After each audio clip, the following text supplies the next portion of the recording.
afternoon. I'm Kelly Reinhardt, Senior Associate Director of Development for the UVA Health Foundation.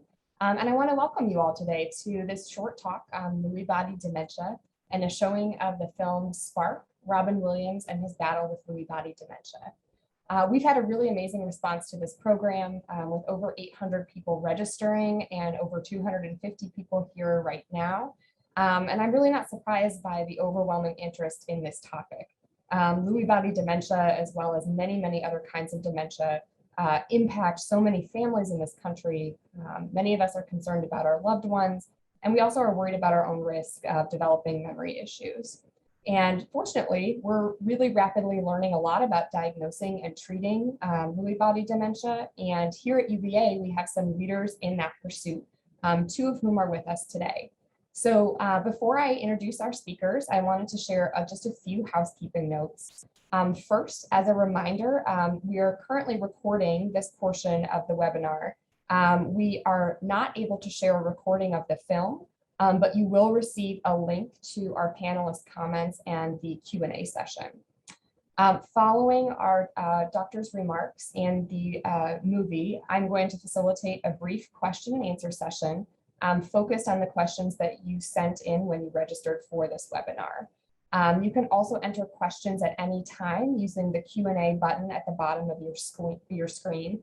And we'll do our best to answer as many questions as we can during that time, but we only have a brief time for Q&A at the end. And a note, while our doctors are really looking forward to sharing a little bit about Lewy body dementia with you and answering your questions, please be aware that they are not able to provide personal medical advice, and we will provide information in the chat right now. Bev Campbell has shared that on how to make an appointment with UVA's Memory Disorders Clinic. So now with that, I would like to invite today's panelists to turn on their cameras and join me on screen. Welcome. It is my pleasure today to introduce you to Dr. Carol Manning and Dr. Anelyssa D'Abreu. Dr. Carol Manning is Professor of Neurology and a Harrison Distinguished Teaching Professor. She's the clinical lead for the Virginia Alzheimer's Disease Center and the director of UVA's Memory and Aging Care Clinic. Dr. Manning sees patients for memory-related disorders and offers additional support for their caregivers and family members. Her research interests include multiple aspects of behavioral neuroscience, with a special emphasis on Alzheimer's, as well as promoting quality care for people with memory disorders. Dr. Manning is a board-certified clinical psychologist and serves as the director of the Memory Disorders Neuroclinical Trials for the UVA Department of Neurology. Welcome, Dr. Manning. Thank you. Dr. Anelyssa D'Abreu is the Joan and John Thalheimer Family Bicentennial Professor of Neurology. Dr. D'Abreu specializes in geriatric neurology and movement disorders and has a particular expertise in Lewy body dementia, so we're thrilled that she's able to be with us today. She typically treats patients with these neurodegenerative disorders, and her research focuses on improving the delivery of care for her patients and their families, as well as ways of minimizing the risk of developing dementia and preserving cognitive function. Welcome, Dr. D'Abreu. Hi, nice being here. So now I'm going to turn the program over to Dr. Manning and Dr. D'Abreu, who will begin our presentation. Thank you both. Thank you so much. I'm thrilled that all of you are here today to watch this film because it's really a wonderful film. We're gonna, if I can have the next slide. I'm going to do just a brief introduction to tell you a little bit about Lewy body dementia before we start. And then the majority of what we're going to be doing is watching this film. And then afterwards, we're going to have hopefully some time for questions and discussion. Can I have the next slide, please? So Lewy body disease encompasses both Parkinson's disease and Lewy body dementia. Then under the heading of Lewy body dementia, we have both dementia with Lewy bodies, which is sometimes referred to as DLB, and Parkinson's disease dementia, PDD. And you can see that that arrow there between Parkinson's disease and Parkinson's disease dementia indicates that some people, but not all, but some people with Parkinson's disease develop a dementia, which is called Parkinson's disease dementia. So both DLB and PDD fall under the heading of Lewy body dementia.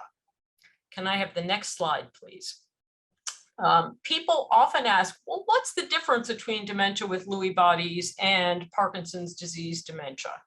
And it's really pretty straightforward with what we call the 1-year rule.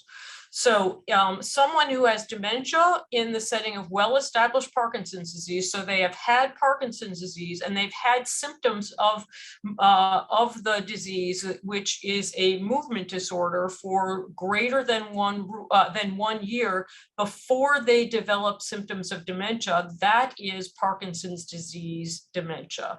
On the other hand, in dementia with Lewy bodies, people who develop symptoms of dementia at the same time to or prior to the Parkinsonism, that is the movement disorder part, would be called dementia with Lewy bodies. And let me back up just a minute so that you understand what dementia itself means. Dementia is a change in cognitive abilities that is well greater than what we would anticipate with simple aging. So as we age, we all lose some cognitive sharpness.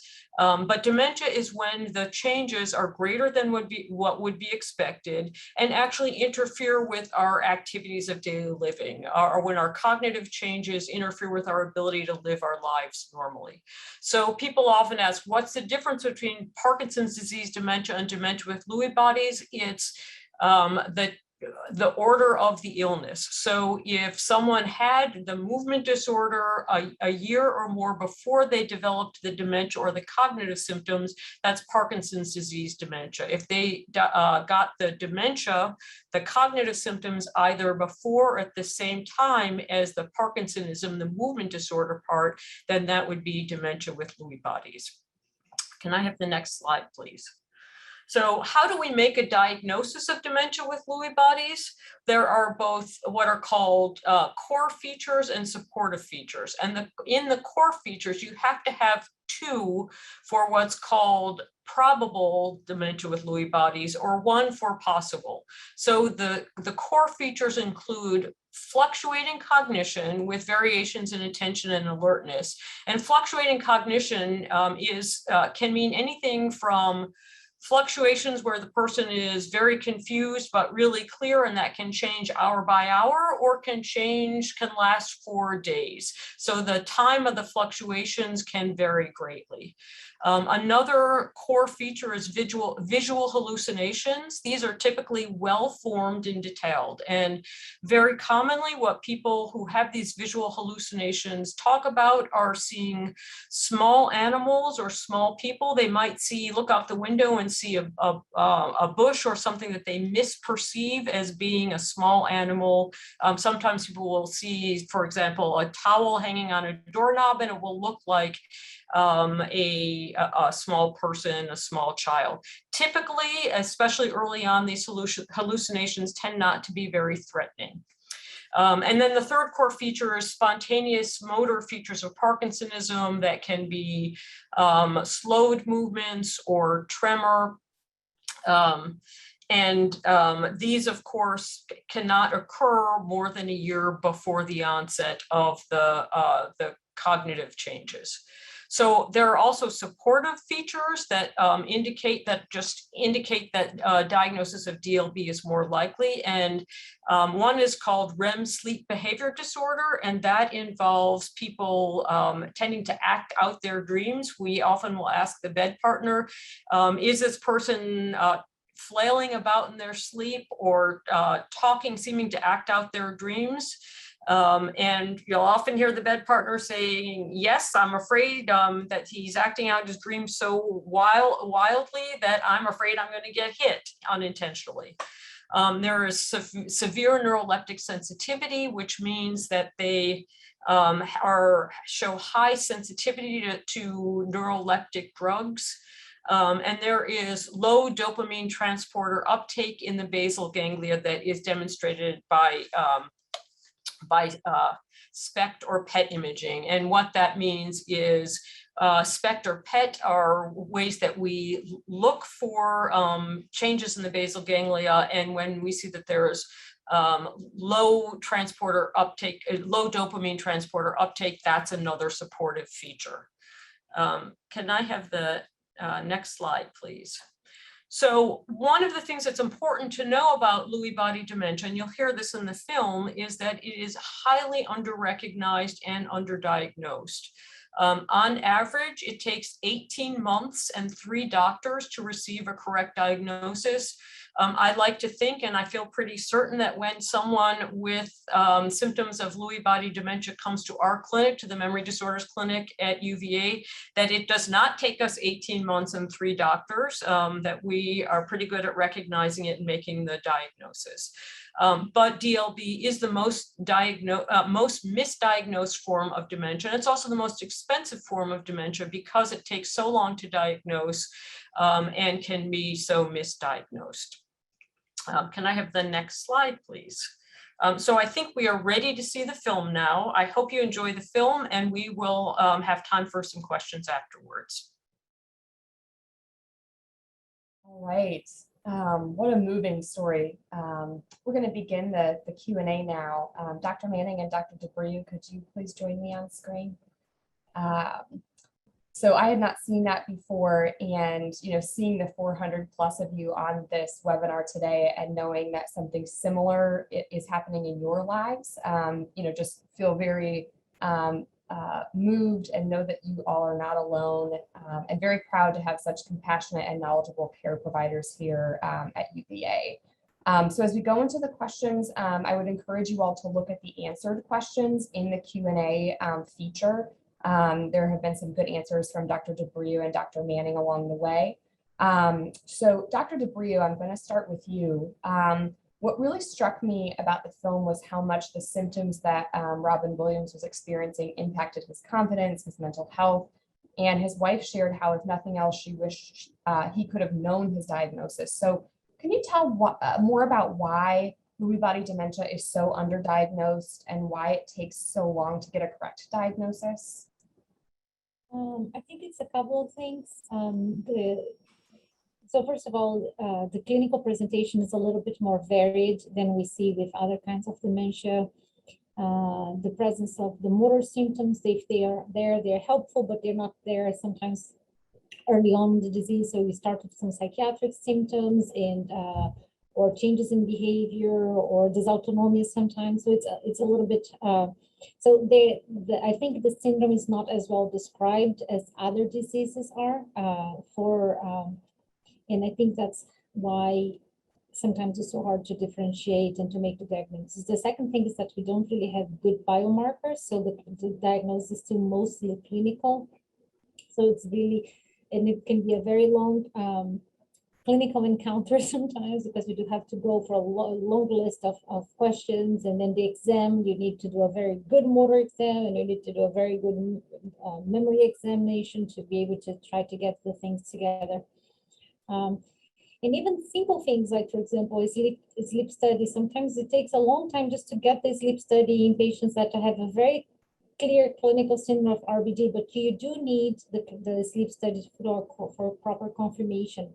So, so sometimes there's also this disconnect between how we, in our practice in general. So I think that's the main issue is the lack of understanding of the disease by a lot of people, and the lack of biomarkers is also a major problem.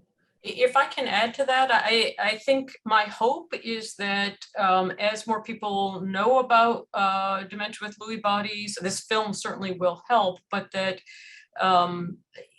the increased familiarity with the disease will hopefully decrease the amount of time it takes to make a diagnosis and the number of clinicians it takes to see before the diagnosis is made. Thank you both. My next question is related to the prognosis of Lewy body dementia. Can you discuss what that looks like and how long patients stay in the early stages of the disease? So it's very hard to answer the second question because if it's hard to diagnose to the patients, imagine to diagnose them at very early stages. So the data is not, we don't have very good longitudinal data to answer this question. When you think of really early stages of the disease, we do have a few things that I can give help. So we know that the life expectancy in DLB is around, it can go anywhere from 2 to 10 years. It also depends on some of the comorbidities that the patients have. There was one study that looked into the progression from mild dementia to severe dementia, and the median time was around 5 years. This is actually much faster than what we see in Alzheimer's disease, for example.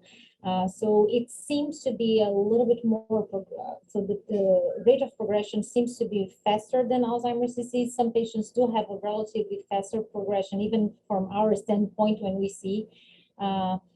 There is an ongoing study that we are participating, the PACE study, that's looking into the longitudinal history of DLB, especially in the later phases as well. So I think as soon as we improve diagnosis, we might be able to answer the other question: how long does the mild cognitive impairment phase and mild dementia phase last? And that PACE DLB study that Dr. D'Abreu was talking about not only focuses on later stages of the disease in the person with dementia, but also looks at the impact on the caregivers as well. And the caregivers really suffer tremendously along with the person with dementia. Thank you. And we'll be sending out some information following this webinar in the follow-up email with information on the current research going on at UVA. Dr. Manning, could you elaborate a little bit more on the research that we know about currently towards better treatments for dementia with Lewy bodies or a cure potentially, and where we are in that journey? I would like to say that I had some wonderful news for you, but I don't.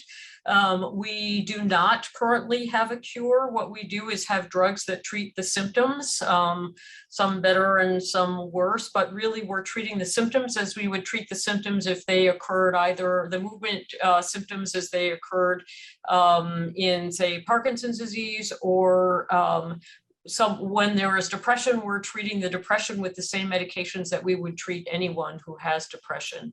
The truth is there's not been a whole lot of research that looks at the impact of those medications in people with dementia with Lewy bodies separate from other people who just have depression. There have been studies that, for example, look at depression in Parkinson's disease and found that the same medications that treat depression in anyone are successful in people with Parkinson's disease depression. We do not have a cure at the moment for dementia with Lewy bodies. Thank you. And I know that, this movie and the information for providers and caregivers and advocacy that's going on will hopefully help in that regard and speed some of the work going on. We have a number of questions in the chat about the genetics of the disease and underlying causes. Dr. D'Abreu, could you speak to that, please? There are some genetic risk factors for the disease, and there are a few mutations that have been described, actually I think 1 or 2, that can not only increase the risk, but have been described in familiar cases, but this is the minority of the cases. So I would say that genetics is not, there are a lot of genes that increase the risk for specific people, but we don't test for those genes in clinical practice. So it's hard to comment on that.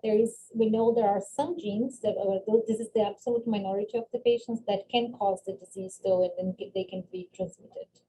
So the biggest risk factors that we know of at this point are increased age, being male, and to a lesser extent having a family member with a movement disorder. Thank you. One of the things that was talked about in the movie was how Lewy body impacts the brainstem and that sleep disturbances might be an early indicator. Can you talk more about sleep disturbances and the role of sleep in patients with Lewy body dementia?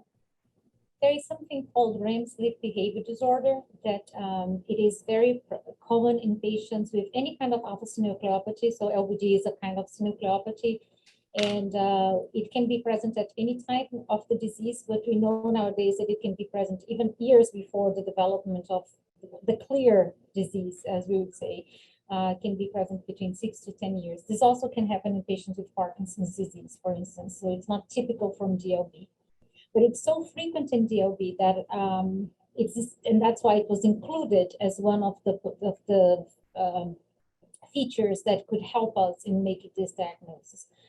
So RBD is basically during REM sleep. Usually we are unable to move. Our muscles that's what we call atonia. So we lose this atonia. So the patients during REM sleep, then when they have this disorder, they're able to talk and to move, and they can have very vivid dreams, and they act on those dreams. This usually happens towards the end of the night. Patients with severe sleep apnea or some medications, they can have similar symptoms to that. So that's why it's important to have a sleep study to make the diagnosis.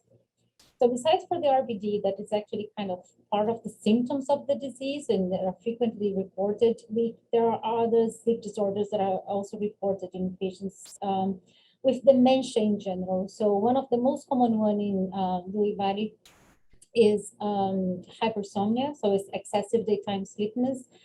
It's probably multifactorial, meaning it could be from insomnia, from other associated sleep disorders in this population. And but changes in sleep are actually, besides for RBD specifically, are not uncommon in dementia. Patients with Alzheimer's disease, for example, they also have multiple sleep issues. Thank you.